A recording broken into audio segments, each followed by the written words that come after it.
Bonjour, chers frères et sœurs. Moi, je t'aide, tu as fait quoi pour moi? Moi, je t'aide, tu as fait quoi pour moi? C'est pas ce que nous disons. Et d'ailleurs, même, c'est la mode. Je ne vais pas aider quelqu'un, je vais gagner quoi? Qu'est-ce que je vais gagner? Ah bon? Qu'est-ce que tu vas gagner? Revenons à la Bible qui nous dit que dans le livre de Matthieu 25, le chapitre, Matthieu 25, le verset 21 jusqu'à 46. Il nous dit que Jésus, dans le jugement, il dit que vous passez à ma droite, les brebis, et les boucs à ma gauche. Il dit quoi? J'étais nu, j'avais pas d'argent, et j'avais faim, j'étais triste, j'étais en prison. Vous ne m'avez pas assisté. Ceux qui sont à sa gauche.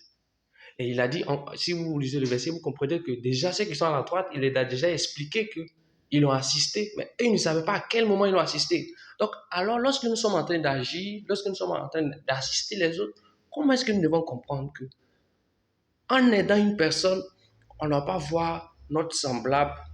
Par exemple, Landry, je vois Landry, je vais aider Landry. Je vais aider Landry. Pourquoi est-ce que je vais l'aider? Est-ce que c'est mon parent? C'est ainsi qu'on va penser. Moi, je ne le connais pas. Je ne me fiche pas mal de lui, au fait. Qu'est-ce que je vais gagner en l'aidant? Alors, on est démotivé. On n'est pas amené à aider cette personne. Mais à partir du moment où, lorsqu'on retourne au verset 21, du livre de Matthieu 25, chapitre 25, il nous dit que toutefois que vous avez fait ces choses à l'un de ces petits, c'est à moi que vous l'avez fait. Ah bon? Toutefois que vous avez fait à l'un de ces petits, c'est à moi que vous l'avez fait. Oh, que le nom nous soit béni. Jesus, help us to understand your words. Vous voyez? Alors, lorsque nous sommes en train d'aider quelqu'un, qui est-ce que nous devons voir? Si je vois Landry dans la rue, qui est-ce que je vois? Jésus-Christ. Alors, lorsque je serai en train d'agir envers Landry, je ne vois plus Landry maintenant, mais je vois Jésus-Christ. Parce que Jean 3, verset 16 me dit que Jésus-Christ est mort pour mes péchés. Alors, en étant reconnaissant ce qu'il a fait, et je ne peux pas le rendre, mais en faisant semblant d'être reconnaissant, je le vois partout. Parce qu'il dit, la Bible dit dans Genèse que faisons l'homme à notre image. Donc lorsque tu vois une personne, tu vois Dieu. Plus, au mieux, disons, lorsque tu vois une personne, tu vois Jésus-Christ. Là, Jésus-Christ est mort pour cette personne.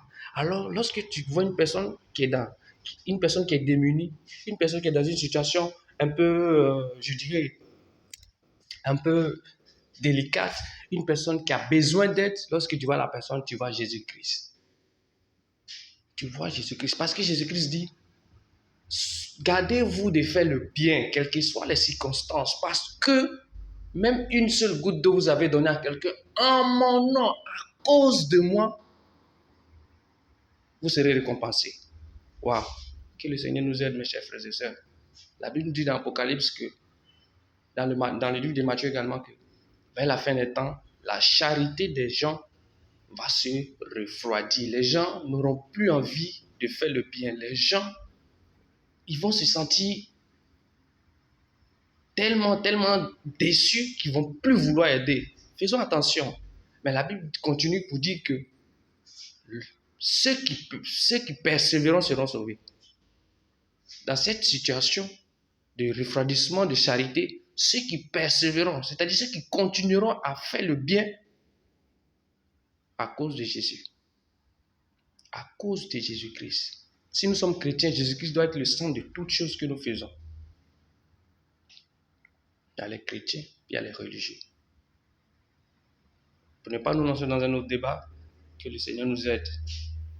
Vous pouvez vous abonner à ma chaîne et pour plus de discussions.